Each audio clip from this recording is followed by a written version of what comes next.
வடக்கு மாகாணத்தில் கல்வித்துறையில் மேற்கொள்ளப்பட வேண்டிய இடமாற்றங்கள் உட்பட பல்வேறு விடயங்கள் தொடர்பில் இலங்கை ஆசிரியர் சங்கத்தின் பிரதிநிதிகளுக்கும் வடக்கு மாகாண ஆளுநர் நா வேதநாயகம் அவர்களுக்கும் இடையே கலந்துரையாடல் ஒன்று இடம்பெற்றது. அதில் பின்வரும் விடயங்கள் பேசுபொருளாக அமைந்தன.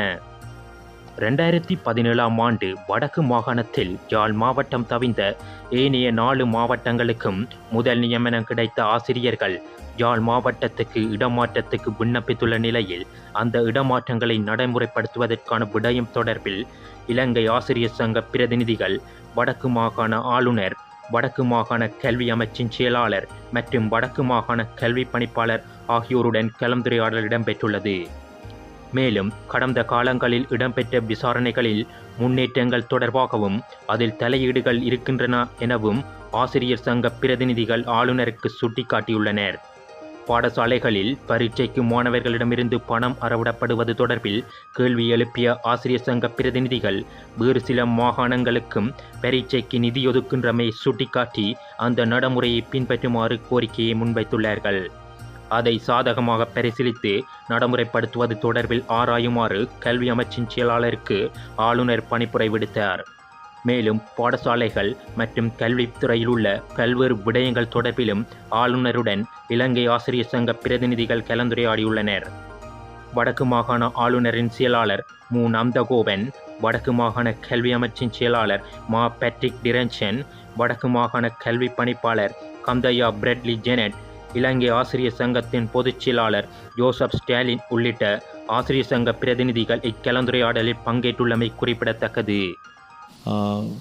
வட மாகாணத்தில் விசேஷமாக ஆசிரியர்கள், அதிபர்கள், மாணவர்கள், பொதுவாக கல்வி சமூகம் முகம் கொடுக்கும் பிரச்சனைகள் சம்பந்தமாக இலங்கை ஆசிரியர் சங்கம் இன்று நாங்கள் ஆளுநரும் விசேஷமாக கல்வி அமைச்சின் செயலாளர், மாகாண கல்வி பணிப்பாளர் உட்பட அதிகாரிகளோடு தான் இந்த பேச்சுவார்த்தை நடந்துச்சு.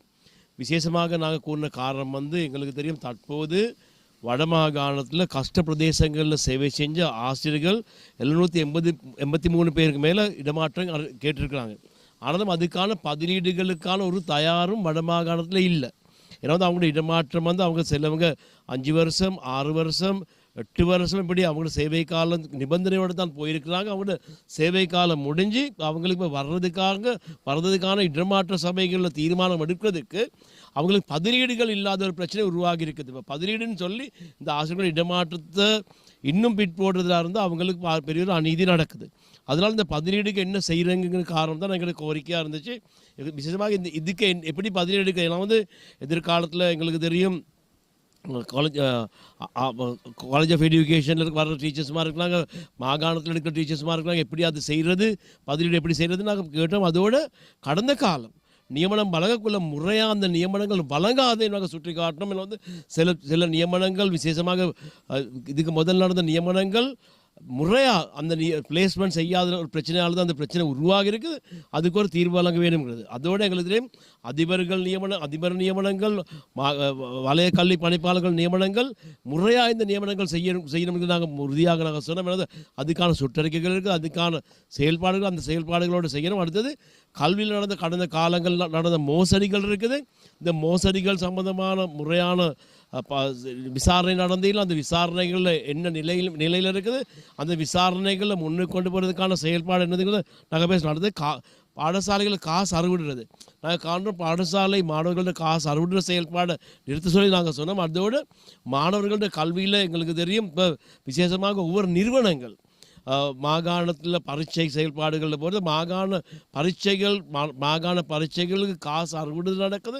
இந்த செயல்பாடுகள் வேணாம், மாணவர்களுக்கு காசு அறுவிடுற செயல்பாடு பரீட்சைகளுக்கு காசு அறுவிடுறது செய்ய வேணாம்ங்கிற காரணத்தை நாங்கள் சுட்டி காட்டணும். அதோடு எங்களுக்கு தெரியும், விசேஷமாக வவுனியா பிரதேசத்தை எடுத்துக்கொண்டால் வவுனியாவில் கூட இங்கிலீஷ் மீடியம் ஒரு சயின்ஸ் செய்கிறதுக்கு ஸ்ட்ரீமில் படிக்கிறதுக்கு ஒரு இந்த வட மாகாணத்தில் இன்னும் அதுக்கான ஒரு பாடசாலை இல்லாத ஒரு சூழ்நிலை இருக்குது. இதை நாங்கள் சுற்றி காட்டக்கூட தான் அவங்களுக்கு தெரியும் இப்படி ஒன்று இல்லைன்ட்டு. இப்படி அந்த இங்கிலீஷ் மீடியமில் சயின்ஸ் படிக்கிறதுக்கு வாய்ப்பு வவுனியாவில் இல்லாத ஒரு பெரிய ஒரு பிரச்சனை. அதுக்கு ஒரு தீர்வு வழங்க சொல்லி நாங்கள் கேட்டோம். அதோடு நாங்கள் பொதுவாக இந்த கல்வியில் நடக்கிற ஒவ்வொரு சம்பவங்களும் நாங்கள் பேசியிருக்கிறோம். நாங்கள் எதிர்பார்க்கிறோம் இந்த ஆளுநர் இந்த பிரச்சனைகள் தீர்வு வழங்கும். நாங்கள் இதுக்கு முதலும் பல ஆளுநரோட பேசியிருக்கிறோம். ஆனால் அந்த பேசுனதெல்லாம் சில இதுகள் நடைமுறைப்படுத்தாமல் பல காலமாக இருந்திருக்குது. அதனால் நாங்கள் சொல்ல இந்த நாங்கள் பேசினதை பற்றி தீர்மானம் எடுக்கணும். அதோடு நாங்கள் ஆனோம் கல்வியில் கடந்த காலங்களில் அதிகாரிகள் அரசியல்வாதிகள் கையீட்டுகளால் பல பிரச்சனைகள் நடந்திருக்குது. இப்போ அதுகளை சீர்திருத்த வேண்டும்ங்கிறது தான் எங்களுடைய கோரிக்கை. கடந்த காலம் செஞ்ச எங்களுக்கு டக்ளஸ் தேவானந்தர் இருக்கலாம், வேறொராராக இருக்கலாம், அவங்களோட அரசின் கையை பயன்படுத்தி அவங்க பல செயல்பாடுகள் செஞ்சுருக்கிறாங்க. அதுகளை இப்போ திருத்த வேணும். இப்போ ஆட்சி மாறி இருந்தால் அந்த திருத்தங்களும் அவசியம். அதுகளை நாங்கள் சுட்டி காட்டிருக்கோம். அதுகளை திருத்த வேண்டும். அதை நாங்கள் அழுத்தி நாங்கள் சொல்லியிருக்கிறோம். அந்த செயல்பாடுகளுக்கு போகுது. பொதுவாக கல்வியில் நடக்கிற இந்த அநீதியான செயல்பாடுகளுக்கு ஒரு முடிவுன்னு காட்ட வேண்டும் என்று நாங்கள் சொல்லியிருக்கிறோம். எல்லா பிரச்சனைகளும் நாங்கள் ஒன்றுனா சுட்டி காட்டியிருக்கிறோம். அதுக்கு தகுந்த நடவடிக்கை எடுக்கிறேன்ற ஆளுநரும் மாகாண கல்வி பணிப்பாளரும் சொல்லியிருக்கிறாங்க. நாங்கள் மாகாண கல்வி பணிப்பாளரும் செயலாளரும் சொல்லியிருக்காங்க. நாங்கள் பார்க்குறோம் அது எப்படி நடக்குதுன்னு. அப்படி இல்லாத பட்சத்தில் எங்களை தொழிற்சங்க நடவடிக்கை கூட நாங்கள் எடுக்க தயாராக இருக்கிறோம் பல பிரச்சனைகள் சம்பந்தமாக.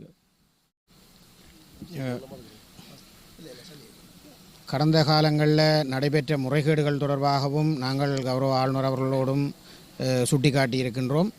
விசேடமாக யாழ்ப்பாணம் கந்தர்மடம் சைவ பிரகாசா வித்தியாசாலை வந்து மூடப்பட்டுள்ள நிலையிலே அங்கே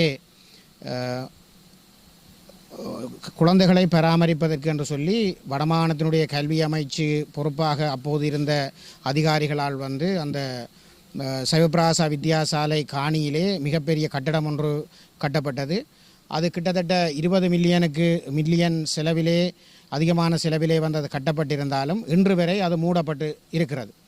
இந்த நிலையிலே நிதிகள் வீணடிக்கப்பட்டிருக்கிறது. அதேவேளை வடமாகாண கல்வி அமைச்சினுடைய திட்டத்தின் கீழே அந்த குழந்தைகள் பராமரிப்பு என்கின்ற செயற்பாடு வராத நிலையிலே அந்த முறையற்ற ஒரு செயற்பாட்டுக்காக எப்படி அந்த கல்வி அமைச்சினுடைய அதிகாரியாக இருந்த ஒருவரால் அந்த பணம் விடுவிக்கப்பட்டு அந்த கட்டிடம் கட்டப்பட்டு இன்று வரை அந்த செயற்பாடுகளவையும் மேற்கொள்ளப்படாமல் அந்த கட்டிடம் மூடப்பட்டிருக்கிறது என்பது தொடர்பாக ஒரு உரிய விசாரணையை மேற்கொள்ள வேண்டும் என்று நாங்கள் கோரிக்கை முன்வைத்திருக்கின்றோம்.